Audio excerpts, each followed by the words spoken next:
Bonjour, bienvenue sur Mon Financier. Après avoir marqué une pause la veille, les marchés repartent en très légère hausse ce matin à la recherche de nouveaux catalyseurs susceptibles de soutenir la tendance, puisque je vous rappelle que les marchés flirtent actuellement avec leur plus haut annuel, un CAC donc qui ouvre en retard et en légère hausse de 0,12% autour des 4560 points. Ailleurs, même tendance à Francfort, le DAX est stable en hausse symbolique de 0,05%, idem pour l'Eurostoxx plus 0,03%, alors que Londres à l'inverse cède 0,07%. Alors du côté des valeurs, eh bien c'est une fois encore le secteur des télécoms qui est en ébullition. On a notamment Bouygues et Orange qui se distinguent parmi les meilleures performances, alors que les tentatives de rachat de Bouygues Télécom à la fois par Orange et Iliad se heurtent à des difficultés. Alors Bouygues pourrait finalement conserver sa filiale Bouygues Télécom après avoir dévoilé notamment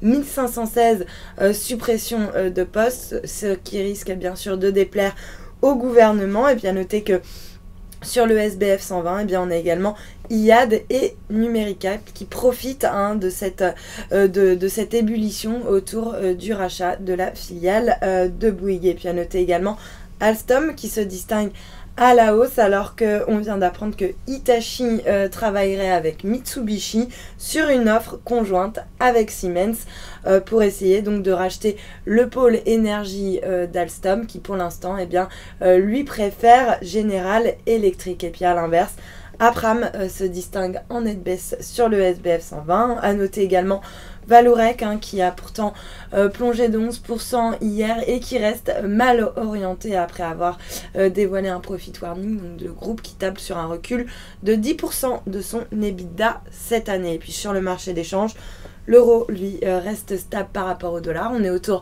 des 1,3533. Il grappille 0,07% par rapport au yen, autour des 138,14 yens. Et puis à noter que le billet vert, de son côté, s'inscrit en hausse symbolique par rapport à la devise japonaise. On vient de repasser au-dessus du seuil des 102 yens. Et puis pour terminer, l'once d'or qui reste à peu près stable autour des 1261 $. L'once, voilà pour l'ouverture. Restez avec nous. Très bonne journée.